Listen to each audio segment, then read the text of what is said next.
Baik, bismillahirrahmanirrahim. Assalamualaikum warahmatullahi wabarakatuh.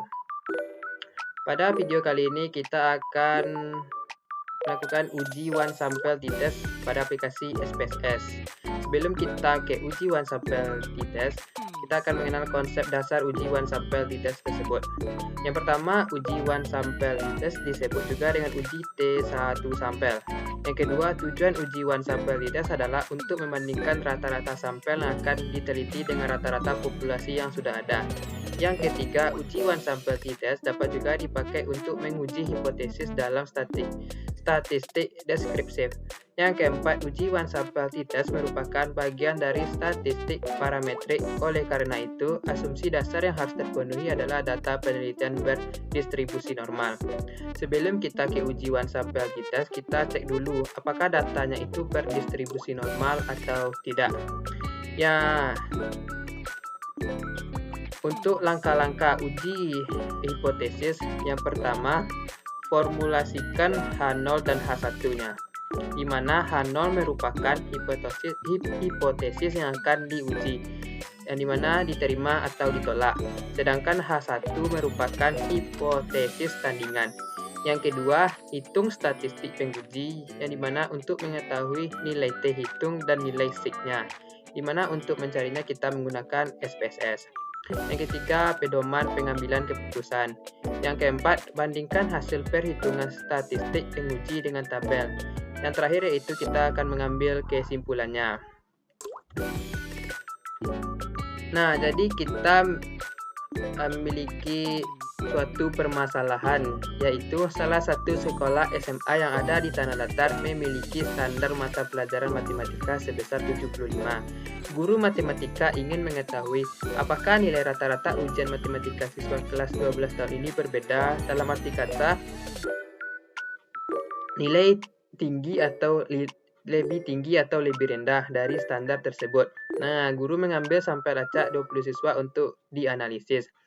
Nah, jadi kita masukkan nilai rata-ratanya ke SPSS. Yang pertama kita lakukan yaitu pada variabel view ini. Nah, ini saya sudah buatkan beberapa kolomnya. Itu yang pertama kita buat kodenya itu NR untuk yang dimana labelnya nilai rata-rata. Nah, selanjutnya untuk bagian ini kita ambil skala dikarenakan data ini menggunakan angka. Nah, selanjutnya kita akan menguji apakah data yang kita buat ini data nilai rata-rata siswanya sudah saya buatkan.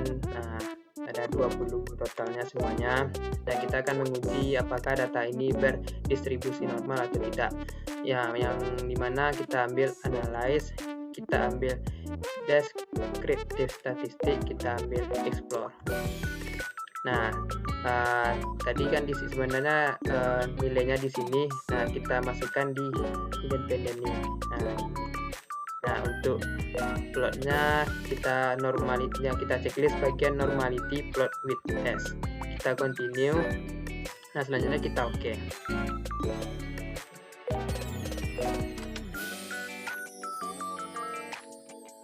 Oke, sudah kita dapatkan. Nah, jadi yang kita lihat di bagian ini yaitu test of normality. Yang kita lihat yaitu di bagian Shapiro Wilk-nya ini. Nah, dikarenakan di beberapa referensi mengatakan bahwa Shapiro Wilk ini digunakan untuk sampel program kecil, sampel program di bawah 50. Nah, karena data kita ini berjumlah 20, maka kita pilih yang Shapiro Wilk ini. Nah, di sini kita peroleh bahwa nilai sig-nya ini 0,713, lebih besar dari 0,05. Maka data tersebut berdistribusi normal. Oke, selanjutnya kita akan melakukan uji one sample t-test. Ya, untuk langkah-langkahnya yaitu kita ambil bagian analysis ini, kita ambil comparemeans, kita ambil bagian one sample t-test. Nah, sebelumnya nilai rata-ratanya di sini kita masukkan ke test variabel ini. Untuk optionnya itu bagian persentasenya itu 95%, kita continue. Nah, dikarenakan rata-ratanya itu 75, nah kita buatkan 75 di sini. Nah, kita oke kan. Nah, yang kita lihat yaitu di bagian one sample test ini. Yang dimana untuk hipotesisnya itu H0 rata-rata nilai siswa sama dengan standar kelulusan yaitu 75.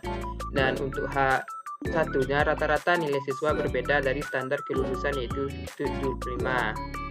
Selanjutnya melalui SPSS. Yang ketiga itu pedoman pengambilan keputusan. Jika T hitung atau nilai mutlak lebih kecil dari T tabel yang di dalam kurung alfa dibagi 2 n kurang 1, maka H0-nya diterima. Jika T hitung nilai mutlak besar T tabel alfa dibagi 2 n kurang 1, maka H0 ditolak. Atau jika nilai sigma itu besar dari alfa, maka H0 diterima. Jika nilai sigma kecil dari alfa, maka H0-nya ditolak.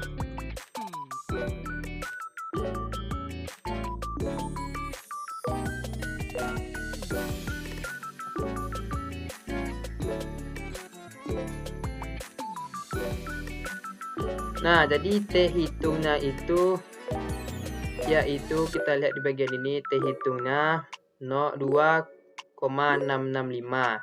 Nah, yang dimana T tabelnya itu ini alfanya kan tadi 0,05 dibagi 2 menjadi 0,025.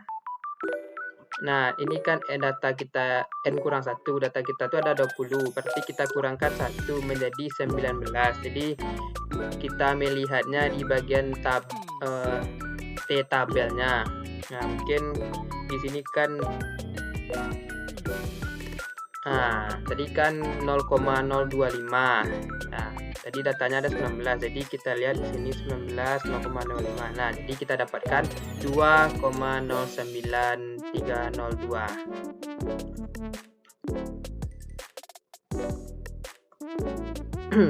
Nah, jadi maka H0-nya ditolak.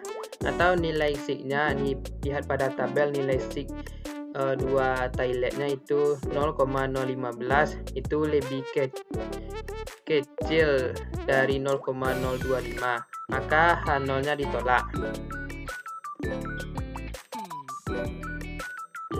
Nah, dapat kita ambil kesimpulan bahwa rata-rata nilai matematika siswa kelas 12 tidak sama dengan standar kelulusan yaitu 75.